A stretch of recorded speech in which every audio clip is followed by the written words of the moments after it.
घर में काम करते करते हमारे माइंड में क्लीनिंग के साथ साथ टाइम और मनी सेविंग रिक्वायरमेंट्स भी चल रही होती हैं। आज जो 31 हैबिट्स शेयर कर रही हूँ ना, आप इनको अडॉप्ट करके डेफिनेटली अपने टाइम और मनी सेविंग तो ज़रूर कर पाएंगे। बट वीडियो को एंड तक देखेंगे तो मैक्सिमम बेनिफिट गेन कर पाएंगे ना। और अगर कुछ दिल को लगे तो वीडियो को लाइक शेयर भी कर देंगे। क्यों, क्या ख्याल है? So let's see what's useful in today's video. अस्सलाम वालेकुम everyone, welcome to Womenia ATF with another video. I hope you all are good. I am also fine, अल्हम्दुलिल्लाह। सबसे पहले तो जब भी आप खुद या कोई भी फैमिली मेम्बर खाना खाकर जाए तो फौरी तौर पर आपका क्या काम होना चाहिए कि टेबल से बर्तन समेट दें। उसके लिए आप ट्रे साथ लेकर जाएं और ट्रे के अंदर चीज़ें रखेंगे तो आपको ईजी हो जाएगा कैरी करना। और ख़ाली ट्रे ही नहीं, हाथ में डस्टर भी लेकर जाएं। फौरी तौर पर क्लीनिंग कर देंगे ना तो ये काम तो आपका 1 मिनट में हो जाएगा और दोबारा आपको क्लीनिंग के लिए यहाँ नहीं आना पड़ेगा। तो आपकी टेबल भी क्लियर हो गई और आपने बर्तन भी उठा लिए। अब ये बर्तन उठाकर जाकर आपने ऐसे ही नहीं रख देने। आपने क्या करना है कि इनको फौरी तौर पर लगे हाथ ना इनको वॉश कर देना, वरना इसी तरह ही बर्तन इकट्ठे होते रहेंगे ना तो ऐसे फिर तो दिल ही नहीं करता। मुझे तो दुनिया का सबसे बुरा काम ही बर्तन धोना लग रहा होता है। इसलिए जैसे ही हाथ में आए बर्तन आप फौरी तौर पर उनको वॉश करके तो उनको ड्राई होने के लिए रख दें। उसके बाद घर में ये काफ़ी कबाड़ इस तरह का इकट्ठा हो जाता है। वैसे तो इसको मैं यूज़ कर लेती हूँ किसी ना किसी DIY में, लेकिन ऑलवेज़ तो ऐसे नहीं होता ना। तो क्या करती हूँ, बड़ा सा एक जो गार्बेज का बैग होता है ना वो ले लेती हूँ और उसमें ये सारी चीज़ें जो है ना इकट्ठी कर देती हूँ। वीकली मैं इस तरह कर लेती हूँ एक दफ़ा।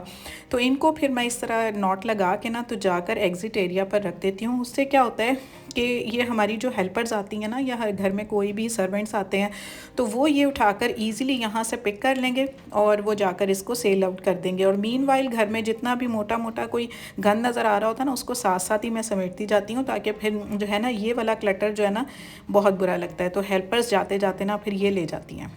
अब जब मुझे सुबह नाश्ते के बाद फ़ौरी तौर पर पकाने का होता है तो अगर मुझे गोश्त वगैरह या चिकन पकाना है ना तो नाश्ते के साथ ही ना मैं उसको डीफ्रॉस्ट होने के लिए निकाल देती हूँ, ताकि जब मुझे अपनी कुकिंग स्टार्ट करनी हो ना तो उससे पहले ये प्रॉपरली डीफ्रॉस्ट हुआ मिल जाए और मेरा टाइम यहाँ से बच जाए। तो इस तरह ना फ्रिज को मैं फ़ौरी तौर पर ना जैसे ही मुझे खाली नज़र आती है ना, जैसे वीक के स्टार्ट में, मंथ के स्टार्ट में मैंने ग्रोसरी करनी होती है तब ये फ्रिज ऑलमोस्ट खाली ही होती है, तो मैं इसको क्लीन कर लेती हूँ। अब आपने इसको ऑन होते हुए क्लीन नहीं करना, इसको पहले ऑफ़ करना है और उसके बाद फिर आप इसको ना हल्के से हाथ से ना इस तरह क्लीन कर लेंगे, क्योंकि खाली हुई हुई है ना तो आपको ज़्यादा टाइम नहीं लगेगा और इस तरह आप डीप क्लीनिंग से बच जाएंगे, जो बहुत ज़्यादा फिर टाइम कंज्यूमिंग भी होती है और आपको स्पेशल टाइम निकालना पड़ता है। इस तरह आपको स्पेशल टाइम नहीं निकालना पड़ेगा। फ्रिज को खाली देखा और फटाफट साफ़ कर लिया।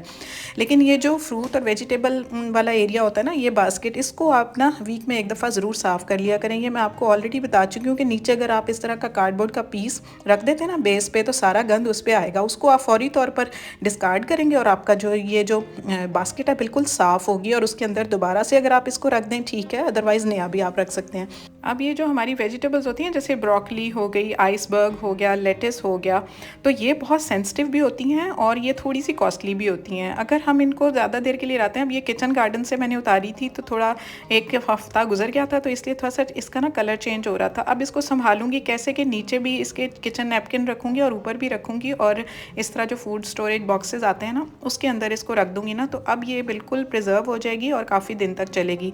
सिमिलरली ये जो आइसबर्ग है या आपका लेटिस हो गया, उसको भी ना इस तरह संभालना जो है ना, क्योंकि इनकी सेंसिटिविटी की वजह से ये ख़राब भी जल्दी हो जाते हैं। तो इसके ऊपर यही है कि आप ऊपर और नीचे दोनों तरफ ना आप नैपकिन किचन का रख कर और इस तरह फूड स्टोरेज बॉक्सेस में उनको रख देंगे तो उनकी शेल्फ़ लाइफ भी बढ़ जाएगी और हमें जो है बार बार इनको मंगाना नहीं पड़ेगा, क्योंकि ये इतनी ईजीली अवेलेबल भी नहीं होती। छोटे छोटे ठेलों पर तो मिल नहीं रही होती, हमें अच्छे डिपार्टमेंटल स्टोर से ही अवेलेबल होती हैं।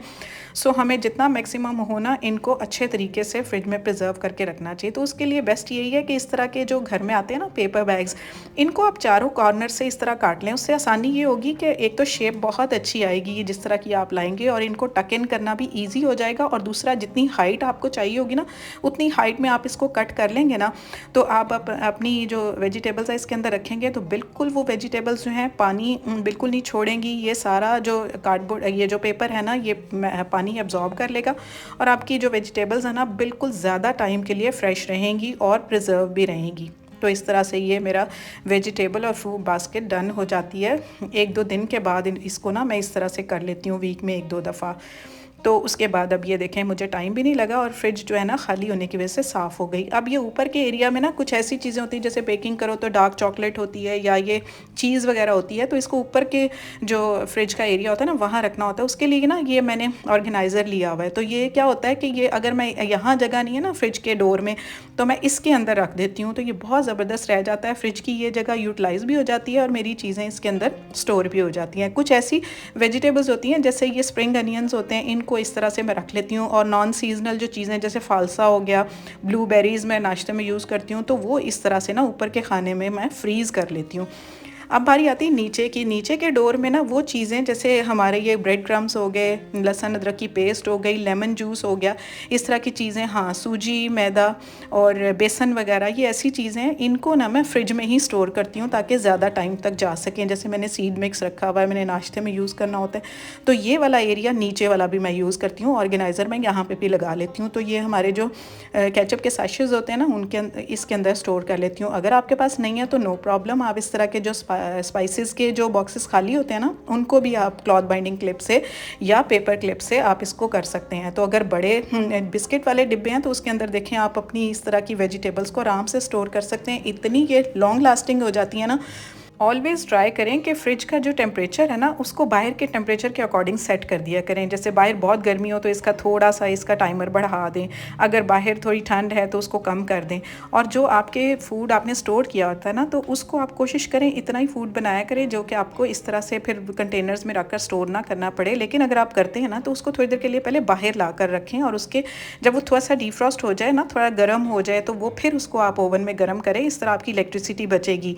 तो जितनी भी दालें हैं ना हमारी, अगर चावल हैं, दालें हैं, तो उनके अंदर आप इस तरह बे लीव्स डाल कर रखेंगे तो आप कीड़ों से बच जाएगी आपकी दालें। और उसके बाद ना उसके अंदर स्पेसिफिक से कंटेनर्स जो है ना, कोई भी इस तरह के प्याली या कोई ये मेजरिंग कप्स ये ज़रूर रखें, क्योंकि अपनी फैमिली के अकॉर्डिंग आपने जितना मील प्रिपेयर करना है ना आपको अंदाज़ा हो गया होगा कि मैंने इसमें से कितना लेना है, तो ईजी हो जाएगा। इस तरह हमें ये हमारी चीज़ बचेगी भी नहीं खाने वाली और हमें इस तरह से उनको स्टोर भी नहीं करना पड़ेगा। नेक्स्ट ये है कि जब हम सब्ज़ी बना रहे हो ना तो आप कोशिश करें कि बास्केट तो पास रखें ही डेफिनेटली, लेकिन बास्केट के अंदर ना एक पॉली बैग ज़रूर लगा दिया करें। तो जितने भी आपके पील्स वगैरह, जितने भी छिलके और जितने भी वेस्ट होगा ना सब्ज़ी का, तो उसको आप इस तरह से नॉट लगाएंगे और फिर इस तरह डिस्कार्ड करेंगे तो आपका इन्वायरमेंट जो घर के बाहर का होगा ना वो भी नीट एंड क्लीन रहेगा। तो जिंजर्स जब भी आप काटें ना तो इस तरह से उसके पील्स को ना धो के वॉश करके अच्छी तरह ड्राई कर लें और उसको इस तरह से आप अपनी अगर पत्ती के अंदर डाल देना तो जिंजर चाय इंजॉय करें, क्योंकि सर्दी है तो वायरल इन्फेक्शन भी कोई नहीं होगा और आपको किसी किस्म का कोई नज़ला, ज़ुकाम, कफ वगैरह नहीं होगा। आप ना मुझे ये है कि किचन में ना अच्छी स्मेल भी आनी चाहिए, तो उसके लिए ये अरोमा कैंडल्स जो हैं ये मैं यूज़ कर लेती हूँ।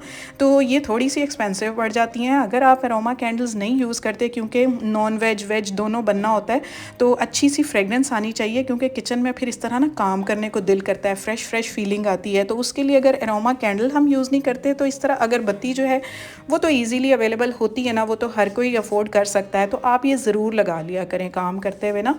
जब आपका किचन बिल्कुल वाइंड अप हो जाए, आपका खाना शाना हो जाए तमाम, तो फिर आप ना इस तरह लगा के तो किचन के एनवायरनमेंट को भी ना ज़बरदस्त कर लिया करें, तो आपका बहुत दिल करेगा काम करने को। जब आप अपना गार्बेज चेंज करते हैं ना, बैग गार्बेज का, तो उसको इसी तरह से ना रहने दें। आप उसके अंदर ना ये एसेंशियल ऑयल मिलता है तो आप उसको डाल लिया करें, लेकिन ये एसेंशियल ऑयल थोड़ा सा महंगा होता है, तो आप इसको ना महीने में एक दफ़ा यूज़ कर लिया। ज़्यादातर ये हमारे जो सोप के आते हैं ना रैपर्स, इनको इस तरह फेंके नहीं, इनको यूज़ कर लें आप उसकी जगह पर ना, तो इस तरह से बेस पर रख दें तो अच्छी सी स्मेल आती रहेगी। एक और आइडिया ये है कि अगर आपके पास कोई एक्सपायर्ड कोई टेल्कम पाउडर है ना तो उसको भी आप स्प्रिंकल कर सकते हैं बेस के ऊपर। तो इस तरह से ऊपर गार्बेज बैग लगा दें तो अच्छी सी स्मेल आती रहेगी, तो आपको ये बुरा नहीं लगेगा। सो या this was all for today. सहर फातिमा मुल्तान, शहजादी अब्बास गुजरात, सिद्रा मुदस्सिर, सादिया खान लाहौर, ये थे कल के कमेंट विनर्स। इन्होंने बहुत अच्छे कमेंट्स किए। अगर आप कल की वीडियो में अपना नाम सुनना चाहते हैं तो डेफिनेटली आपको इस वीडियो को लाइक शेयर करना होगा और अच्छा सा कमेंट करना होगा अपने नेम और सिटी नेम के साथ। न्यू व्यूअर्स तो जल्दी से चैनल को सब्सक्राइब कर लेना। हाँ, बेल आइकन ज़रूर दबा दें ताकि सारे वीडियोज़ की नोटिफिकेशंस आपको टाइम टू टाइम मिलती रहें। So take good care of yourself. See you in the next video. अल्लाह हाफिज़।